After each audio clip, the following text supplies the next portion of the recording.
We have a sponsor we also want to introduce today, so we're going to go ahead and get started. Just a quick reminder, if this is your first time with us, first of all, welcome, and a couple tips to just make the viewing experience a little bit better. The first is to switch into speaker view on your Zoom. The second is to open up the chat on the bottom right, and we'll be dropping some links in there as we go along today. You can also drop your own questions and comments in there, and then we'll incorporate them into this episode over the next 45 minutes or so. So please don't be shy. Make use of that. That always is a great resource, and it's one of my favorite. It's one of my favorite parts of doing these each and every week. I also want to thank everyone who came out a couple weeks ago to talk to villas with us. So that was a great episode. It was something we were really excited to do and something we really didn't do before. It was really different and unique, and we were really happy to do it. That episode, if you do want to watch it, and all of our content is available for free on demand on our YouTube page. We're going to drop the link to the YouTube in the chat right now. And if you do happen to wander over there, you can go ahead and drop us a subscription, a like, an interaction. That is always a huge help for us to keep growing this community. And one last thing before we welcome our sponsor. We only have one more of these live episodes before the end of 2023. It's been a great year for the whole industry and for us too. And we'll talk a little bit about more the next time. But just for your calendars, we'll be wrapping up the year here on December 14th with a really unique episode, another really great episode we're excited for. We're gonna have David Pritchard, who's a health and performance coach who spent the last 20 years working with Fortune 500 companies, executives. He's worked with some professional Olympic athletes. And he's also been a part of the travel industry for the last 15 years, teaching travel advisors, industry leaders, companies, and hosting wellness retreats. He's going to be talking to us about being kind to ourselves, particularly when it comes to work-life balance. We did a wellness session in the early part of COVID back in 2020, and we really got some great feedback. It's been obviously a little while, but we're excited to do another one, especially ahead of the holidays when physical and mental health seems to take a back seat sometimes. So we're really excited for that one. Hopefully we'll be able to drop the link in the chat sometime during this episode. If you do want to register. If not, we'll make sure you get it in front of you at some point over the next few weeks. But December 14th. So if you are interested, please keep that date open. All right. So now that that's out of the way, I'm really happy and excited to welcome someone who's been with us before, from Explora Journeys, Saul Fonseca, excuse me. And I know Saul is in South Florida and he got caught up in the storms from last night. So it's a big effort for him to join us, but we're really so thankful to have him. And yes, I will thank you and welcome to the show. Thanks, Dan. Appreciate it. And we're also incredibly thankful for our partnership with TMR and all of you. So we appreciate it. And good afternoon to all of you. And if we haven't had an opportunity to meet, my name is Saul Fonseca, as Dan mentioned, and head of sales here for USA East and Latin America. I had the pleasure of working alongside some of my fabulous counterparts, but most notably my counterpart on the West Coast, Amy Price, which most of you have heard from before, seen on here, as well as our fearless leader, Chris Austin, who's our Chief Sales Officer. If you haven't heard about Explora Journeys, well, indulge me for a minute or two here. Explora Journeys really represents the ambition of our family, the Aponte Vago family, to create a transformative luxury ocean travel experience and brand that is redefining the luxury cruise category for the discerning traveler. The concept here, the idea is we're transforming the classic luxury cruise to true ocean escapes that inspire exploration in all its forms, all with a spirit of vibrant, cosmopolitan, and relaxed European luxury on board. A vibrant cosmopolitan European luxury lifestyle and family-owned brand. So that's very important. We are a family-owned brand, headquartered in the heart of Swiss hospitality. So we're headquartered in Geneva, Switzerland, and we're proud to say that we have the gold thread of Swiss luxury running through our brand. Explora Journeys really set ourselves apart by truly delivering on space, actually the highest space to guest ratio across the industry. Privacy, which comes with all of that incredible space, choice, design, and of course our destination experiences. So these are really the four pillars that we say we have built Explora Journeys on. But most importantly is our unwavering commitment to all of you, the travel advisor community, our entire strategy has been from day one a B2B2C strategy. So we've designed industry-leading and industry-first programs and tools to protect the health and longevity of the travel advisor community. We introduced an industry-first rolling commission program whereby we pay you within 21 days of funds being received on a booking. So whether you are booking your client today for a booking in a sailing in 2025, we are paying you your commission today. We have preferred partner commissions of up to 18%. We do not have any NCFs, and we also pay 10% commission on anything you add on to the booking. So think about those transfers, pre and post journey hotels, immersive land-based journeys, and of course, those destination experiences. So I want to wrap it up by saying, really inspired by today's session with Connie and our dear friends at Montecito. We do have an incredible partnership with Montecito Village Travel, and I'm happy to support Connie here today. But I encourage you all to get registered on the Explora Travel Advisor Center to learn more about our brand, learn about becoming a pioneer with the brand and all of the benefits that come with that. Actually, these are benefits that come that are tied to you, but also for your client. And these are benefits that are fully always at your discretion. You have an opportunity to become a pioneer with the brand through the end of the year, as long as you make a single booking. If you haven't already done that, as long as you make a single booking by the end of the year, you have an opportunity to become a pioneer with the brand. And of course, we want you to be connected with your dedicated business relationship leader. And I'd be happy to ensure that all of you are connected with our team members. So, and if you guys need further proof that we are sailing operational, that Explorer One is real, the gentlemen here are going to show a quick video of our naming ceremony from just a few weeks ago in New York City. So without further ado, gents, if you want to take it away.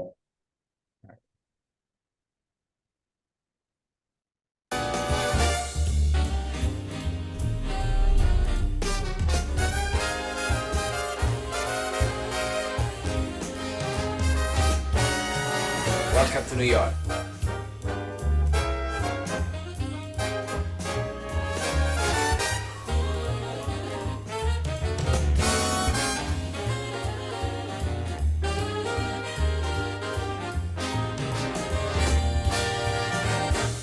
This is our dream, the ocean state of mind. Continuing voice for the ocean. 3, 2, 1. Ladies and gentlemen, please put your hands together as we present the beautiful Explorer One.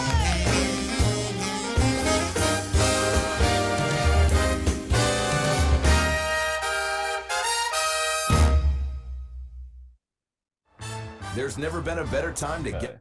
All right. Thank you, Saul. Thank you, Explora.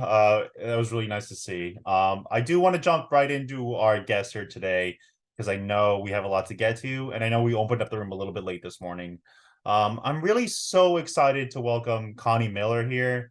Connie is the Chief Relationship Officer and Business Development with Montecito Village Travel, like Saul said.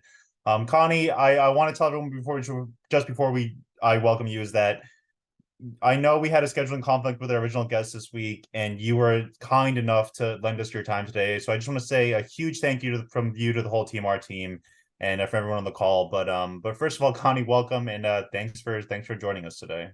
Oh, thank you. And we appreciate the opportunity. Definitely. And so I want to go. Okay. I mean, you are on my bucket list. I just want you to know that. Okay. The brand, it's wonderful opportunity. So yeah. Thank you, Daniel. Thank you, Saul. Yeah. And I know so many advisors, especially even on the call here, might have had the opportunity to see that ship already. And I've only heard great things, but Connie, so we're going to talk a little bit about one of these ongoing challenges in the travel industry today. It was a conversation I was really excited to have, and then I'm really excited to have with you after speaking with you a little bit today about it. Just to set the stage, I was hoping you could tell us a little bit about you and your career, your role with Montecito, how you're broken the industry, just to sort of set the stage here. Sure. So as you mentioned, I'm the Chief Relationship Officer. My primary responsibilities for Montecito Village Travel is to bring on talent, to find good talent, to work with them and make sure that we are a good fit for one another. So that's my primary role. But then I also work with public relations. I also represent the company at a lot of the industry organizations, on some committees with ASTA, PATH, and those types of programs. Another thing that falls kind of under, or I'm heavily involved with anyway, is our meetings and incentives and our conferences and those types of events that we have, our fam trips and that type of thing. So I work very heavily with all of that. So primary role is just meeting and working with advisors. It's a lot of fun. You ask how I got into the business, right? Yeah. I came into it backwards. Okay. I came into the business way back when dinosaurs roamed the first time. I've been in the business twice. And I came in and my job was to be HR assistant, more managerial type thing. Never planned on being a travel agent. And so I came into this agency. I knew this agency owner. She brought me in. And I have to tell you, it was the worst 3 months of my life until they figured out I was in the wrong role. And then they put me into groups. So anybody going into travel for the first time, you don't start with groups. One mistake is multiplied by 10, right? But that gave me an opportunity to sit in with a lot of there were 3 owners. So I shared an office with 2 of the owners, learned a tremendous amount, then became an agent, then became a branch manager. And then I decided my kids were little. This wasn't the right thing for me. Technology wasn't there. I couldn't do any of those things. So I left for about 7-8 years, worked in sales. And then I was recruited kind of back into the industry. And I did, for example, one of my jobs was supplier relationships. So I worked with all of our suppliers. I did the marketing. I also worked with our corporate accounts, did corporate travel management. So I had this piecemeal background in travel, and that led to the job I have right now, which is like my dream job. That is great to hear. First of all, it's great to hear bringing on talent is what we're going to talk about today. So it's just incredibly, fortunate to have you. And it's also always nice to hear how people get into industry, because I think last week was our first time we had someone who came straight out of college and pursued this as a career. It seems like you mentioned you came in backwards. It seems like that's kind of a common thing when it comes to the travel agency segment of the industry. Well, especially if you're of my generation. I think today's generation, no, they're seeing it as a viable career. It definitely is a career. All right. So let's talk about, so this topic came up at a different industry conference I attended maybe last month. And there was a lot of discussion about having to find talent to grow sales, or to grow your agency, or to grow your business. I know things are great. Demand is so high right now. And a lot of advisors, unfortunately, are turning away business that they would hope not to be turning away should things be better. I'm curious, is it your experience from where you are with Montecito? Are you seeing that there is a tough time finding talent right now out in the world, whether it's your agencies or whether it's even colleagues that you speak to within the industry? Oh my gosh, that's a yes and no answer. Yeah. A little bit about Montecito Village Travel. We are a host agency, but we do have 3 offices. So we do have brick and mortar, and we host independent contractors. So from the independent contractor standpoint, we have done exceptionally well. We did well through COVID, and since we are adding advisors, we probably 5 years ago put in a 2-year minimum experience requirement to that. But prior to that, we did not, and we had a lot of success. I will tell you that it is hard to find an experienced advisor in a brick and mortar situation where it's a Monday through Friday 8 to 5 type of situation. There's certainly, advantages to that, but experienced advisors really are not changing from in a brick and mortar employee type relationship. But as far as talent is concerned, it's so interesting. It's changed a lot in the last 10 years. What we're finding is it's almost like a donut hole. There are people my age, and then there are people that are younger that are going into it, or maybe, they started out in one career and they're in their 30s and they decide they want something that gives them a little better work-life balance. So we're seeing a lot of people with the skills to be a good advisor coming into it, but not necessarily the experience. So it's just kind of what you're looking for, I think. Yeah. I did want to ask, you mentioned that Montecito does particularly well with IC hiring nowadays. I'm curious if you could tell us a little bit about why you think ICs feel comfortable with Montecito, but also, do you feel like there's a growing population of ICs that the industry is now incorporating? That's a good question. I think I can speak to why I think independent contractors gravitate to us. Yeah. First of all, we are a virtuoso agency. We have tremendous supplier relationships with premium as well as ultra luxury, everything in between. So we can basically fill everybody's need.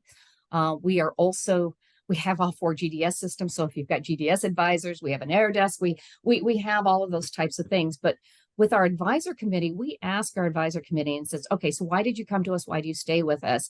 And actually one of our advisors said, well, your secret sauce is your people. And I'm going, oh my gosh, that's so cliche. But the company is driven, the owner of the company, and if he said this one time, he said it like 10,000 times. If our independent contractors aren't successful, we aren't successful. So that drives a lot of our programs. We try very hard to maintain kind of a small company feel. The onboarding is really specific to the advisor. It's a personal business, and our relationships with our independent contractors are as personal as we can make them as well. They're our friends, they're our colleagues, and we coach and we support them. So I think that's why people come to us. Also, good people bring on other good people. So as I mentioned earlier, we have a 2-year minimum experience requirement, and that was to slow our growth so that we could maintain those personal relationships. But the unintended consequence, and this has been maybe 5 years ago now, or 6 probably, was that we had a stronger relationship with our suppliers because we have experienced advisors, right? We had a stronger community of advisors that were talking with one another. So in our forums and that type of thing, if you are a luxury advisor and you have a specific need in, I don't know, Puglia, whatever, you can reach out and you're going to get a lot of good answers from other advisors who are selling in your space. So that's why people come to us. Yeah. There was a second part to that question, but I got lost in my answer. I know since it's completely fine. Since I've been in the industry, I know it does seem that more and more the topic of ICs, and it seems like ICs are a bigger option for this kind of career now than they've been. It seems every year it seems like I'm hearing more about ICs than I've ever heard before. And I'm curious if you think if you see that as well, if you see ICs being a sort of growing population within the industry, and if you see a reasoning behind that. It absolutely is. I mean, ASTA has tracked that, and the increase in growth in independent contractors as far as their membership and everything is just tremendous. And the reason behind it is it's a portable career. It's something that you can actually tailor around your own specific interests and hobbies. So you might have adventure travel specialists, you might have destination weddings, ultra luxe. So there's a lot of flexibility in it. And I think you and I were chatting earlier. I think COVID really drove a lot of that. A lot of people who are working in an office realized that working from home wasn't so bad, had a lot of advantages. So this is a career that fits those needs as well. Okay.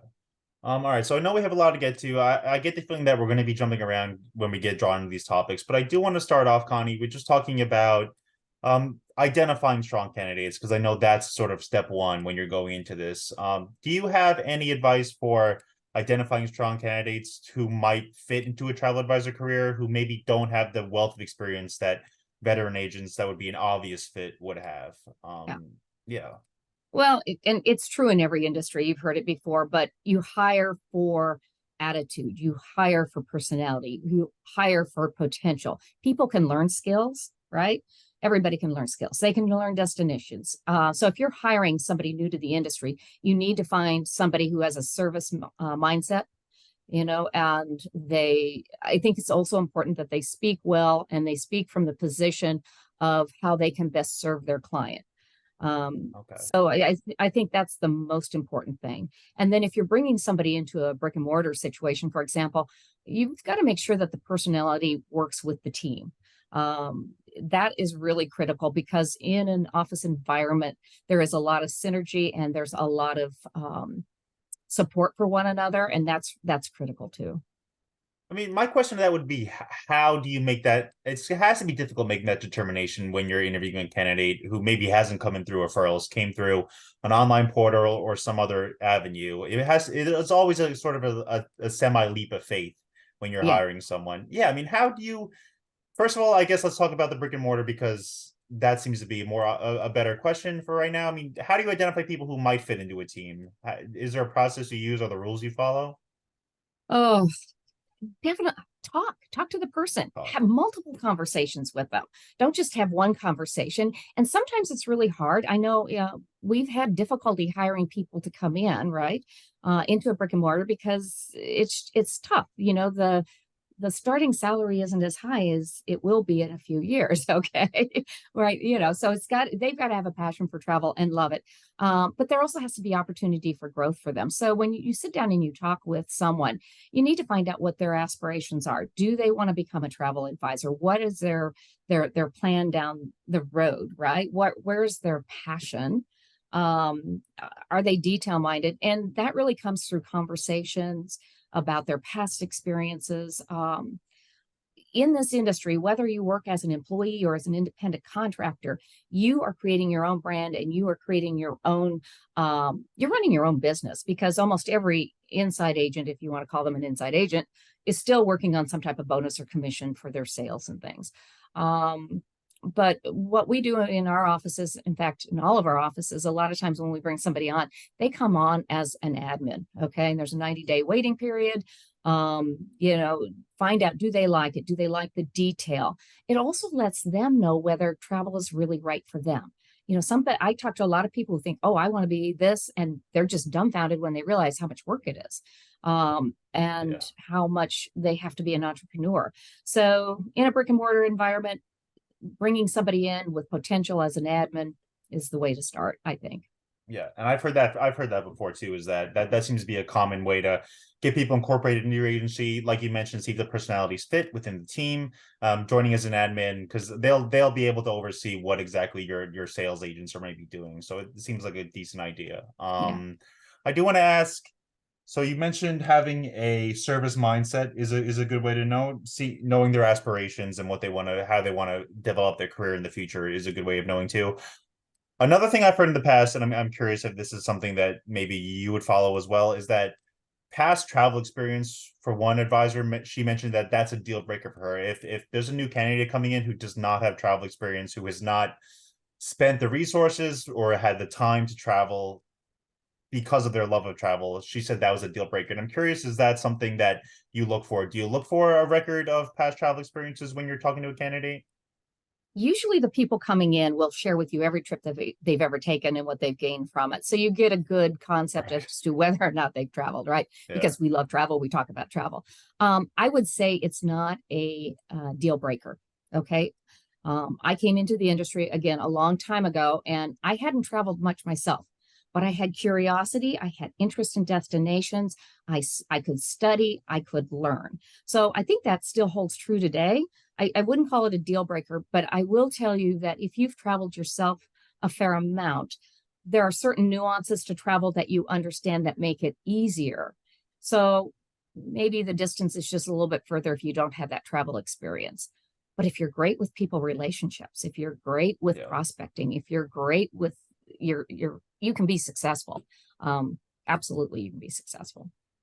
Yeah, and I know you've met more advisors than I've met, but it seems like having the love for travel, but also, like you mentioned, relationships seems to be the big thing. There's so many different personalities in this industry. There's so many people running incredibly different agencies with different personalities, introverts, extroverts. But their love of digging into those relationships seems to be a common theme. Absolutely. Yeah. Absolutely. One thing I do want to ask about, because I know when people are getting resumes or seeing past experience, a lot of things that come up is sales experience, because that's the nature of the job. Just like with the travel, I'm curious, is that something that you look for, or something that maybe would hint at a good candidate if they do have a record of sales experience, whether it's, inside of travel or in a different industry completely? Yeah, I would say sales experience is good. We see a lot of career changers changing, or maybe they're doing dual careers.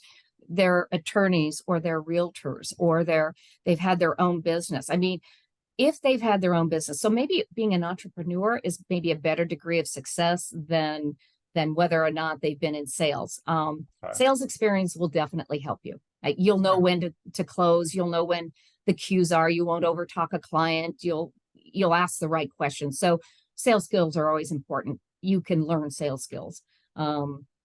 It's a deal breaker, no, but it does.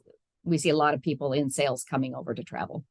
Yeah, and so I do want to ask about issues from the candidate side, but I mean, I always hear about some second career people that were teachers or nurses. Like, is there a common thing with teachers? Teachers seem to be an outsized population in the advisor industry. I mean, is that something you see? And is there any other career or former jobs that you see common, and do you see a reason why? Absolutely. Nurses and teachers. Well, first of all, when you get into the business, you need your grassroots efforts. You need, where's your business coming from? And in this industry, everybody has to trust their travel advisor. So when you're working in a school environment, and I don't know if you've ever worked in a school environment, I have. It is a community. It's like you've got your own little place there. And the same is true in the nursing environment and that type of thing, because their world is kind of contained within that, and you have to trust one another. So it's just really logical, and especially for teachers, because they're into the research, they're into the detail. They're going to be fine with getting the invoices done and all the things that some of us creatives hate to do, right? They're going to be your steady stands that get things done. So it is very common for teachers and very common for nurses. And again, I'll go back to the attorneys, the realtors. Those seem to be professions that cross over very easily. Plus, we get people from the hospitality side. I call it jumping the other side of the fence. They've worked for a hotel property or a tour operator or cruise line, and they get into this. All right. So when I've been having these conversations over this year, something that sort of came to mind, particularly from a couple advisors, was that people who are having trouble finding candidates are looking for candidates in the wrong way, or maybe they're finding the wrong candidates because they're not attracting the right kind of people. And one thing I heard that I thought was interesting was that the nature of compensation in this industry, in the advisor side of this industry, makes it a difficult pill to swallow when you're getting into it, because you're not getting that, you're not getting your commission until post sailing or post trip, and that takes months after you actually book a client. Do you find that to be an issue in this industry when you're hiring people? Is that compensation won't come until well down the line, until you invested a certain amount of time in your work? If they are new to the industry, I lead with that and I listen for the response on it. I would say the most of the people that I talk to, and I talk to lots of people every week. I mean, just lots and lots of people. They know that going into it, but if not, I always educate them. So that they know that.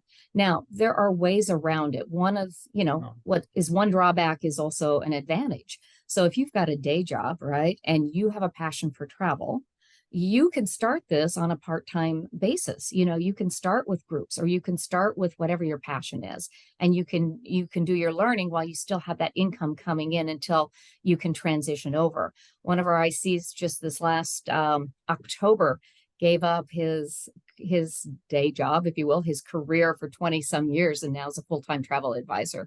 And he started maybe 5 years ago building his brand and building his business, and he's just ecstatic. So that's one way that you can work into it. And for a lot of people, it's a second career. They get burned out working the corporate environment, and they're in their 40s, and they're just like, I want something with more work-life balance. So is it a stumbling block? Absolutely it is. It also, for me, separates, there's an expression, it's probably politically incorrect, the men from the boys, so to speak. Okay. Right. If somebody goes into it knowing that there's probably not going to be any income for 6 months, they're dedicated and they want it. They want this business. They know what they're after. So for me, it makes it a little bit easier if they're understanding what the compensation looks like, and that they're going for the long haul, which is very lucrative. I mean, it's very lucrative on the other side. So it's just kind of like paying your dues. I don't know. Yeah, I mean, I wanted to ask about investments too, but it seems like the answer would be along the same lines. I mean, people do have to invest a certain number of dollars and time into becoming trained in this kind of career, learning about the different destinations, like you mentioned, picking up the skills you need to pick up. I know training courses aren't cheap in a lot of these places, and I mean, would your answer to that be the same thing? Is that kind of separates the good candidates from the bad candidates? If someone is willing to make that kind of investment, they most likely will have the energy or the drive to be a fit.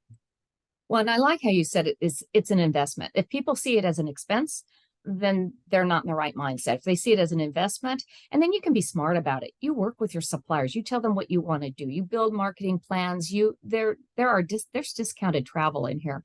One of our independent contractors was doing a lot with high-end pro football players actually. And so he did this whirlwind tour of the Caribbean and Mexico, right? And hotel after hotel, he lined it all up. So he got everything done in probably 4 or 5 days. So if you want to travel to get experience, remember it's also your job. So you do the site inspections, you check out the spas, you check out whatever it is that is important to you. So, again, mindset. All right. All right. So we have about 15 minutes left. I see a lot of great comments in the chat. If anyone has a question for Connie, please drop them in there. I see a lot of people with years and years of experience. I saw a comment earlier from Beth about she's in the industry less than 1 year or two. So I know we have a wide range of advisors in here. If you do have a question for Connie, I'd love to pass it along to her. Connie, you mentioned travel, new advisors traveling. I know that's a lot of the draw to these kind of careers is people love to travel. People want the ability to travel. They want to talk about travel 24/7. I'm curious, is that a red flag sometimes for you when you're looking at a candidate? Someone who's someone who might seem very, very interested in being able to pursue this career because it lends to a certain level of personal travel that they maybe didn't get in their old career. Like that seems to be something that I hear from advisors too. And I see you're laughing, but is that something that's common for you? It's out there, Yeah. and it doesn't take too long to talk to somebody to understand where they're coming from. If they're leading with those questions, I could show you some of the inquiries we get. We get a lot of referrals online, and then I reach out to them and everything. And I'm just real direct and upfront, and we have structured our program so the way we operate.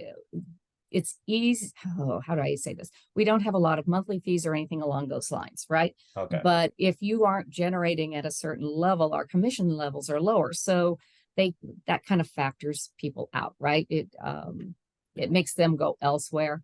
And then I will also have conversations with these people. I'll just say, okay, well, let's talk about this. And then I'll explain what the job really is. And that usually eliminates a lot of people. Yeah. But yes, it does happen. Yeah. So But I they're imagine- usually easy to identify. You mentioned in the beginning of our conversation that you want your Montecito's particularly looking for people with 2 years of experience. I imagine that limits your candidate pool, but also sifts out a lot of these people who are maybe in it only for the perks of the job. Because I know a lot of advisors realize that there are a lot of perks of this career. Is there any other rules that you have in place to maybe fit you with the best candidates, or are there any other red flags that you see commonly when you are looking through resumes or interviewing people or talking to people interested in this kind of career? Yeah. And first of all, I do want to just share with you. So we don't take new to the industry directly, but one of the fastest growing segments within Montecito Village Travel are lead advisors with teams under them. So what we're finding, and because so many advisors are overworked right now, they're bringing on people under them to kind of help them take some of maybe the easier bookings, right? And learn the business and grow their team. So that's how we bring new to the industry in. So we do it that way. We support them like we would any other advisor, but they are working with a lead advisor, and they have a direct relationship with that lead advisor. So that works. Red flags are, there is fraud in this industry, so I'll just talk to that. So red flags would be somebody who wants immediate access right away. Again, I probably have a good 2 to 3 hours of conversation with anybody before they join our company. So it usually comes out in the conversation, and I can't be more specific. It's just different things intuitively that I get from the conversation that can throw something off. All right. All right, so a great question came in from Ursula, which is I think pretty relevant for everyone. She's wondering, where do you advertise? I know you said there's a lot of referrals, but do you use any traditional forms of advertising or digital forms of advertising, whether it's LinkedIn, Indeed, or local newspaper? So yes, we have LinkedIn, we have Instagram, we have our website, MontecitoVillageTravel.com, where our advisors are listed. We do direct traffic to that. We work with host agency reviews, which and also Joni Ogg's travel professionals. I can't remember. We're listed there, so people who are looking for host to be hosted can see our reviews and recommendations. That's probably those two are our largest advertising per se. We just find that our advisors bring other good advisors to us. Do you compel your advisors to bring other advisors? Is that something you tell them or ask them to do? Like, do you ever mention that there's a need for talent in the industry, or does it happen organically? It's kind of funny. It's a little bit of both. So we do have a referral program. So if an advisor brings another advisor on, they get a stipend for a year of that advisor's business that they bring on board. But I will tell you that half the time when advisors refer somebody to me, they don't even know about the stipend. So this community is such a giving community. I've worked in other industries and everybody wants to share. So there's all these Facebook groups out there and all these different online resources, and people are talking all the time about their host agencies, what they do, what they don't do. And that is what really promulgates a lot of people to us. And particularly through COVID, I mean, I guess COVID is over. I shouldn't necessarily talk about it. It should be a 4-letter word, but it's not. We won a Magellan Award for our work with our independent contractors in crisis management through COVID. And that got a lot of people looking at us because other agencies kind of fell apart, and we just dug in and really helped to make we taught the advisors how to file for unemployment compensations, about the PPE loans, about all of the different things, the work we were doing. We communicated so heavily throughout that period. We didn't know at the time others were not necessarily doing it. So that creates a lot of loyalty. Yeah. All right. So I have a few more questions, but I just want to wrap up sort of that first half of the discussion. Is that referrals are going to be a great way to find individuals. You can use Indeed and LinkedIn too, but referrals seem to be great. Having a relationship mindset, a service mindset is going to be important with candidates, particularly for the ones you haven't met before, the ones maybe aren't coming in through referrals. Having those conversations, knowing where they're coming from, knowing what their aspirations is going to be important. I want to talk a little bit about in our last little section here, is that when you do finally land on a candidate, do you have any advice for bringing those people into your agency, whether it's a brick and mortar agency or they're coming virtually? How best can advisors get them off on the right foot, or start them off training proper ways? Like any advice you can share with us?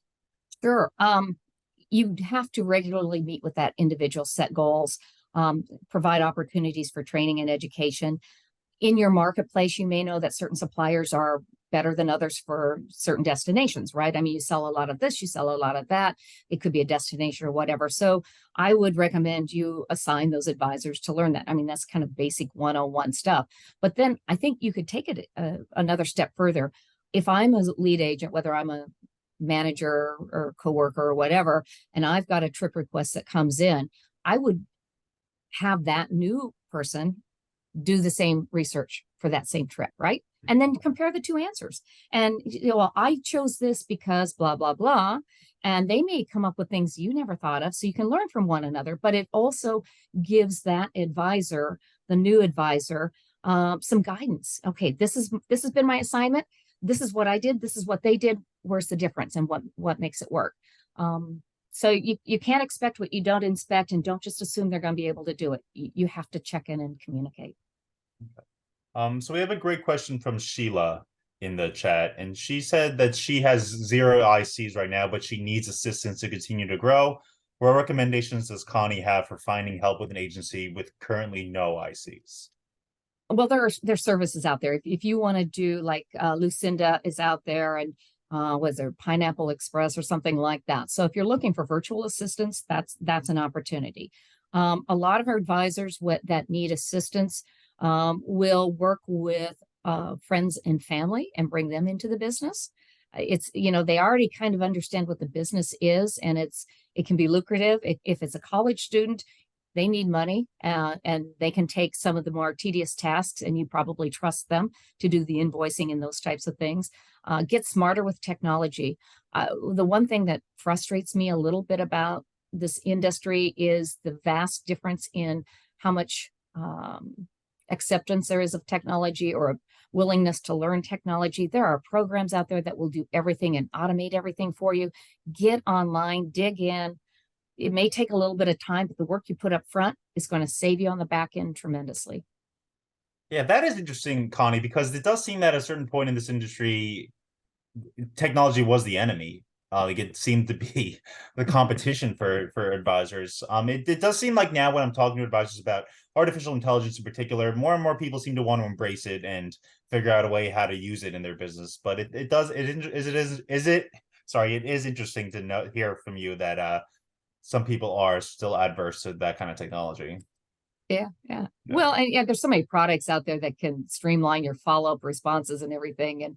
But if you're afraid of technology, you're not going to use them. All right, so we have another great question from Jill, and this one she particularly wants to know about brick and mortar. She says it was mentioned before the challenges and recruiting experience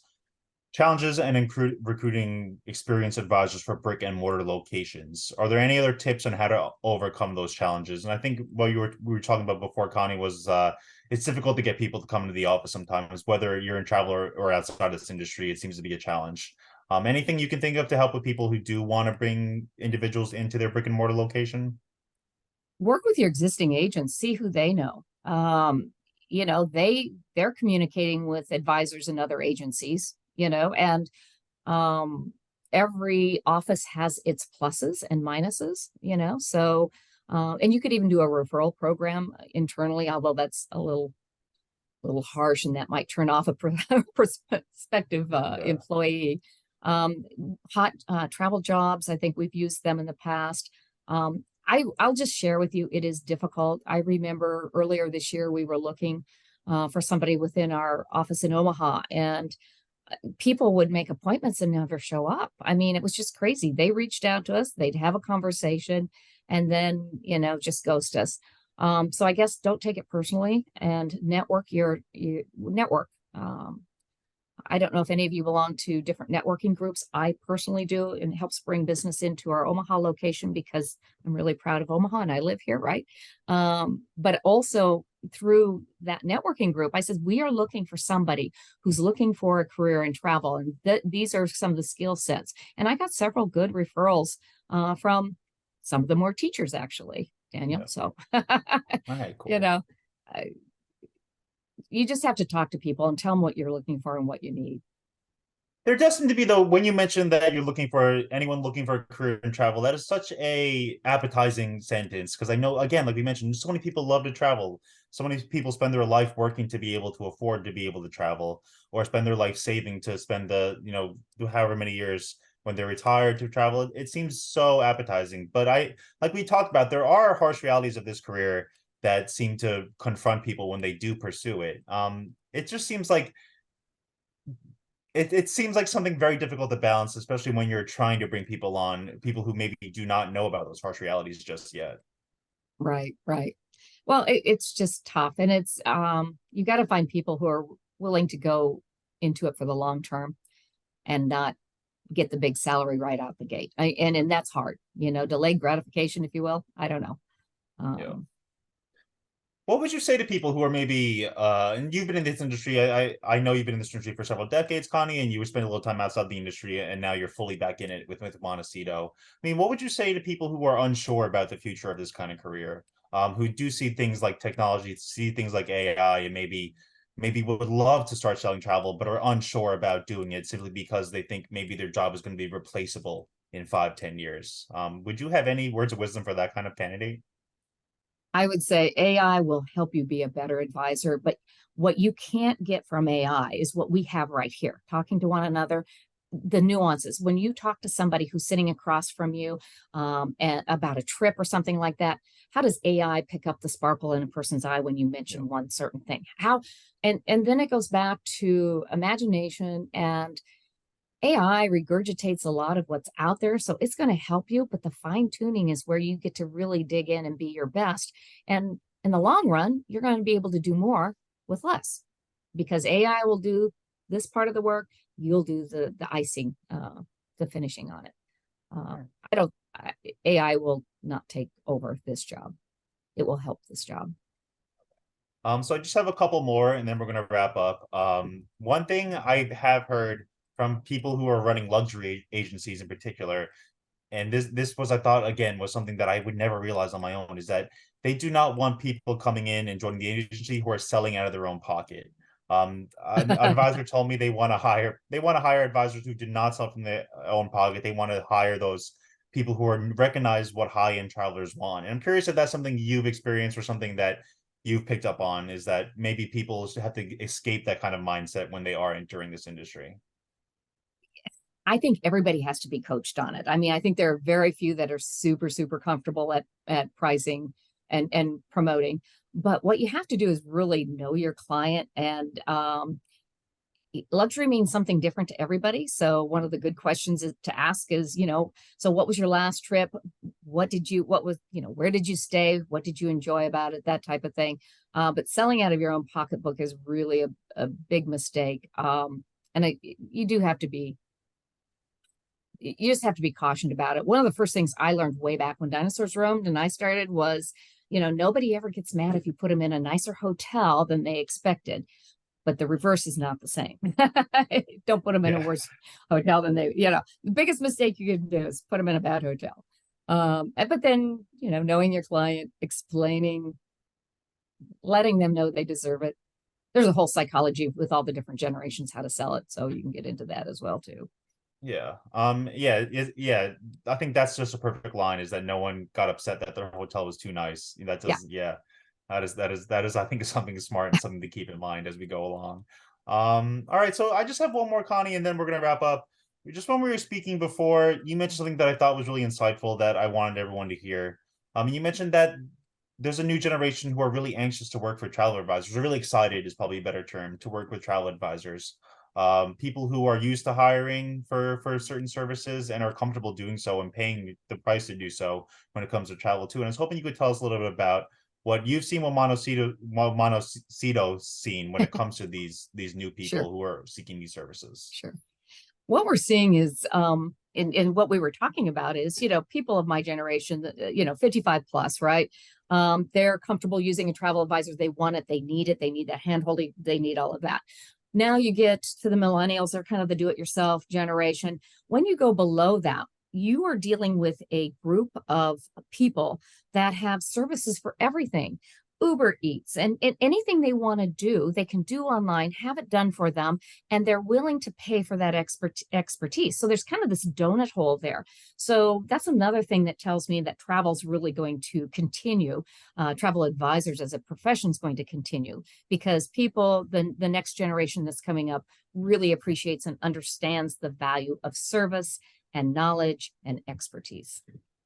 Yeah, and if you ever thought otherwise, you can just order your own Uber Eats and see the price doubles simply because you want the convenience of not having to go pick up food or cook for yourself. A lesson everyone had to learn at one point or another. All right. So again, like I mentioned in the beginning, we are so thankful for you, Connie, for joining us today. We were so short notice, and we're so happy to have you. We hope you enjoyed yourself. We hope, and I know everyone on the call really enjoyed hearing you too. So thank you so much for joining us today. If there's anything, if hopefully in the future we can get you back on to talk a little more about this as well. All right. Well, thank you, Daniel. It's been a pleasure, and thank you for thinking of us. We really appreciate it. Take care. Thank you to Saul too from Explora, and thank you to all the advisors who came on the call today. And just quick reminder, we'll be back the last session of the year, December 14th, talking about work-life balance. So hopefully everyone stays safe and sound until then. And I hope to see you all very, very soon.